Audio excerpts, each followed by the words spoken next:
सोचिए, आप अपने घर, अपने परिवार को छोड़कर सैकड़ों मील दूर कोटा जैसे शहर में जाते हैं। आँखों में नए बड़े बड़े सपने होते हैं। डॉक्टर बनने का सपना, एक उज्जवल भविष्य का सपना। शुरुआत में सब कुछ बहुत सामान्य लगता है, पढ़ाई, नई दोस्त और एक नई जिंदगी। लेकिन क्या हो अगर एक रात आपको अचानक पता चले कि जिस हॉस्टल में आप रह रहे हैं उसकी तीसरी मंजिल पर एक ऐसा कमरा है जिसका दरवाज़ा सालों से बंद है और सख्त हिदायत है कि उस दरवाजे के आसपास भी नहीं भटकना है। पर इंसान की फितरत ही ऐसी होती है, जिस चीज़ से मना किया जाए इंसान का दिमाग उसी तरफ सबसे ज़्यादा भागता है। और जब यही उत्सुकता हद से पार हो जाती है तो यह किसी इंसान की ज़िंदगी को किस तरह तबाही के मोड़ पर लाकर खड़ा कर सकती है। इसलिए मिसाल कोटा में नीट की तैयारी करने वाली एक लड़की वैष्णवी। ये कहानी है 4 सहेलियों की, वैष्णवी, आकांक्षा, मन्नू और रिधिमा। कोटा आने के बाद इन चारों में बहुत गहरी दोस्ती हो गई थी।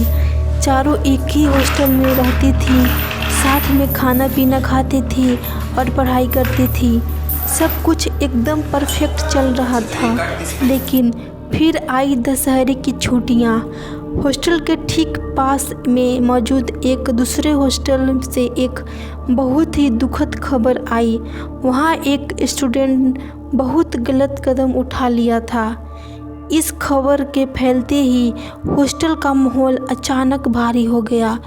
रात को सारी लड़कियाँ एक कमरे में जम हुई और पैरानॉर्मल चीज़ों, रूहों और अनसुलझी घटनाओं पर बातें होने लगी। तभी माहौल में थोड़ा सनसनी फैलने के लिए आकांक्षा ने मुस्कुराते हुए कहा, तुम लोगों को पता है हमारे हॉस्टल की तीसरी मंजिल पर जो बंद कमरा है वहाँ सालों पहले एक लड़की ने अपनी जान दे दी थी। कहते हैं आज भी उसकी आत्मा उसी कमरे के अंदर भटकती है। इसलिए वार्डन उस कमरे को परमानेंट सील कर रखा है। आकांक्षा ने यह बात सिर्फ माहौल बनाने के लिए एक अफवाह के रूप में कही थी। मन्नू और रिधिमा ने इसे मजाक में उड़ा दिया, लेकिन वैष्णवी के चेहरे के भाव बदल गए। उसके दिमाग में वो बंद कमरा और वो कहानी बुरी तरह घर गई।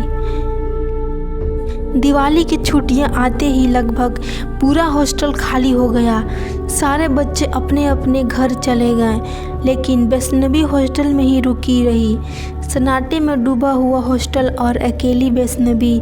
उस खाली हॉस्टल में अकेले रहते रहते वैष्णवी का दिमाग बार बार उसी तीसरे माले वाले कमरे की तरफ जाने लगा। उसने इंटरनेट पर पैरानॉर्मल चीज़ों के बारे में सर्च करना शुरू किया। उसे पता चला कि दिवाली की रात पड़ने वाली अमावस्या को काली और नकारात्मक शक्तियाँ अपनी सबसे ताकतवर स्थिति में होती है। उस काली रात वैष्णवी की उत्सुकता उस पर इस कदर हावी हो गई कि उसने जो किया जो उसे करना भी नहीं चाहिए था। रात के करीब 1:30 पर वैष्णवी अकेले उस तीसरे माले के बंद कमरे में सामने पहुंची। उसने इंटरनेट से पढ़ी हुई तंत्र विद्या और रूहों को बुलाने वाली चीज़ें आजमाना शुरू किया। जब कमरे के बाहर कुछ महसूस नहीं हुआ तो वो और आगे बढ़ गई। हॉस्टल से बाहर निकलकर पास के शमशान घाट तक चली गई और रात के 3 बजे तक वहीं बैठी रही। उस वक्त तो उसे कुछ दिखाई नहीं दिया। वो निराश होकर कमरे में आई और सो गई। उसे लगा सब बकवास है, लेकिन वो नहीं जानती थी कि उसने अनजाने में किस भयानक शैतान को अपने साथ आमंत्रित कर लिया था। 2-3 दिन बीते, दिवाली ख़त्म हुई और सब लड़कियां हॉस्टल वापस लौट आई। एक सुबह अचानक पूरे हॉस्टल में चीख पुकार मच गई। लड़कियां इधर उधर भाग रही थी। वैष्णवी जब हड़बड़ाकर उठी और तीसरे माले पर पहुंची तो उसकी आंखें फटी की फटी रह गई। वो बंद कमरा अपने आप खुला पड़ा था। कमरे के अंदर का सारा सामान तहस नहस था। दीवारों पर सिंदूर पोता हुआ था, हर तरफ मिट्टी फैली थी और कमरे के बीचों बीच 3 मरे हुए कौवे पड़े हुए थे। सफाई वालों को बुलाकर कमरा साफ करवाया गया। सबने सोचा शायद किसी ने मजाक किया है, लेकिन असली खौफ तो इसके बाद शुरू हुआ। अगले दिन वैष्णवी के कमरे में जगह जगह इंसानी बालों के गुच्छे मिलने लगे। आकांक्षा जितनी बार भी सफाई करती, थोड़ी देर बाद फर्श पर, बिस्तर पर, कोने में बालों का बड़ा सा गुच्छा पड़ मिलता। आकांक्षा का खून जम गया। उसने मुड़कर देखा, वैष्णवी खिड़की के पास खड़ी बाहर शून्य में घूर रही थी। आकांक्षा डरकर भागकर शुरू किया, लेकिन जैसे ही वो कॉरिडोर में पहुंची उसके होश उड़ गए। उसने देखा कि वैष्णवी एक ही वक्त पर 2 जगह मौजूद थी। एक वैष्णवी मन्नू के कमरे के से बाहर निकल रही थी और ठीक उसी पल कॉरिडोर के दूसरे अंधेरे कोने में दूसरी वैष्णवी खड़ी होकर उसे देखकर एक खौफनाक मुस्कुरा रही थी। कुछ ही सेकंड में वो छाया गायब हो गई। खौफ का सिलसिला यहीं नहीं रुका। मेस में खाना खाते वक्त वैष्णवी के खाने के निवाले से बालों का बड़ा सा गुच्छा निकला। सब लड़कियां थू थू करने लगी, लेकिन वैष्णवी के चेहरे पर कोई हैरानी नहीं थी। वह बस मंद मंद मुस्कुराए जा रही थी। उसकी एक आंख नीचे काला नीला गड्ढा बन चुका था और आंखों खून की तरह लाल हो चुकी थी। एक रात करीब 11 बजे पूरा कॉरिडोर में एक भारी चीज के गिरने की जोरदार आवाज़ आई। हॉस्टल की तमाम खिड़कियां अपने कमरों से बाहर निकली और नीचे का मंजर देखकर सबकी चीख निकल गई। पानी का विशालकाय फिल्टर जमीन पर टूटा पड़ा था और उस फिल्टर के ऊपर वैष्णवी बैठी हुई थी। उसके बाल पूरी तरह बिखरे हुए थे, चेहरे नीचे झुका था, मुंह से लार टपक रही थी और आंखें चढ़ी हुई थी। कुछ ही देर में वही बेहोश हो गई। जब उसे होश आया तो उसे कुछ भी याद नहीं था। सबने सोचा शायद इसे नींद में चलने की बीमारी है, लेकिन बात सिर्फ नींद की नहीं थी। अगले दिन कोचिंग में फिजिक्स की क्लास चल रही थी। अचानक वैष्णवी ने अपनी कॉपी बंद की और खड़ी हुई और ब्लैक बोर्ड की तरफ घूरते हुए बिल्कुल बेजान आवाज़ में बोली, वो बाहर खड़ी है, देखो वो खिड़की के बाहर खड़ी है। पूरा क्लास शून्य रह गई। टीचर ने बाहर देखा तो वहाँ कोई नहीं था। वैष्णवी का व्यवहार अब दिन ब दिन और भयानक होता जा रहा था। एक रात करीब 3 बजे आकांक्षा की आंख खुली। वैष्णवी अपने बिस्तर पर नहीं थी। आकांक्षा डरते डरते कमरे से बाहर निकली। ऊपर तीसरे माले से किसी के रोने की आवाज़ आ रही थी। आकांक्षा धीरे धीरे सीढ़ियाँ चढ़कर तीसरे माले के उस बंद कमरे के पास पहुंची। दरवाज़ा हल्का सा खुला था। अंदर अंधेरा था। जमीन पर वैष्णवी घुटने के बल बैठी थी। वो खुद नहीं रो रही थी, लेकिन उसके आसपास की हवा से ऐसा लग रहा था जैसे दर्जनों लोग एक साथ सिसक कर रो रहे हैं। आकांक्षा ने कांपती आवाज़ में कहा, वैष्णवी। एक पल सारी आवाज़ें बंद हो गई। सन्नाटा छा गया। वैष्णवी ने धीरे से अपना चेहरा उठाया। उसकी आंखें आंसुओं से भरी थी और वो बर्फ की तरह ठंडी पड़ी हुई थी। उसने रोते हुए कहा, मुझे घर जाना है आकांक्षा।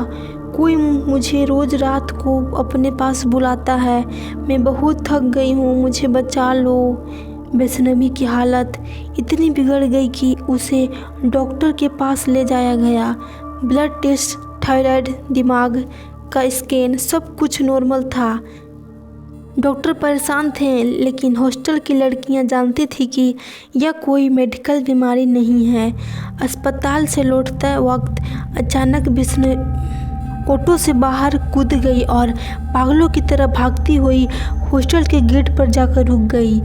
और फिर जो हुआ उसे देखकर वहां मौजूद गार्ड और वार्डन की रूह कांप गई। वैष्णवी का शरीर अजीब तरीके से उल्टा झुका हुआ था। उसकी हड्डियां टूटने जैसी आवाज़ें आई। उसी मुड़ी हुई हालत में वह हंसते हुए हॉस्टल के अंदर जाने लगी।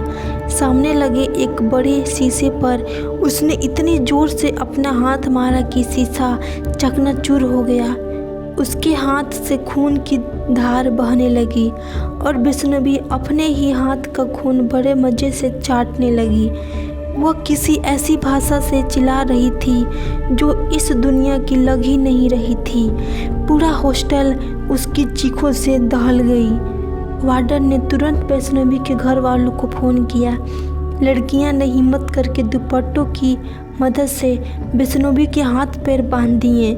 रात को जब उसके पिता और अंकल रोते हुए बिखरते हॉस्टल पहुंचे तो बेटी को बंधा देकर उसके पिता का दिल पसीज गया।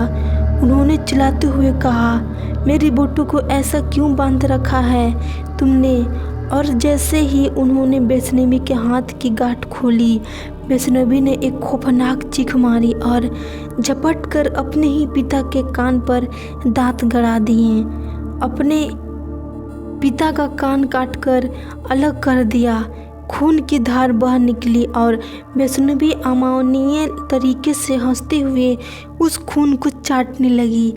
अब उसके पिता को भी यकीन हो चुका था कि उसकी बेटी किसी बहुत ही दुष्ट और शक्तिशाली सहायक की गिरफ्तार में है।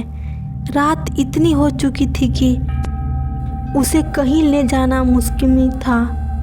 गांव से पंडित जी के कहने पर उस रात पूरे हॉस्टल में एक भी लड़की नहीं सोई। हर कमरे में हर स्पीकर पर हनुमान चालीसा और महानृत्य मंत्र पूरी रात बजते रहे। वैष्णवी रात भर बंधे बंधे चीखती रही, गालियां देती रही, लेकिन मंत्रों के असर से वह किसी और पर हमला नहीं कर पाई। बाद में पता चला कि वह आत्मा इतनी शक्तिशाली थी कि सामान्य पूजा पाठ से उसका असर खत्म नहीं हो रहा था। आखिरकार वैष्णवी को बनारस ले जाया गया, जहां घाट पर उसके हाथ से पिंडदान करवाया गया, विशेष धार्मिक अनुष्ठान और तांत्रिक कटाई करवाई गई। तब जाकर कहीं उस काली छाया ने वैष्णवी का पीछा छोड़ा। वैष्णवी की जान तो बच गई, लेकिन उस एक रात की गलती ने उसका करियर, उसकी पढ़ाई और उसकी मानसिक शक्ति हमेशा के लिए छीन ली गई। नीट का एग्ज़ाम छूट गया और उसे ठीक होने में सालों लग गए। दोस्तों, यह दुनिया जितनी सीधी दिखती है उतनी है नहीं। हमारे ज़रा सी बेवकूफ़ी और ऐसी अनजानी चीज़ें को छोड़ने की भूल हमें किस भयानक अंधेरे में धकेल सकती है। यह कहानी इसका जिंदा सबूत है। इसलिए याद रखिए, दिन दरवाज़ों को बंद रहने के लिए बनाया गया है, उन्हें बंद ही रहने दें। अगर आपको ये कहानी खौफनाक लगी हो तो वीडियो को लाइक करें और चैनल को सब्सक्राइब करें। अगली बार किसी सच्ची और खौफनाक कहानी के साथ मिलते हैं।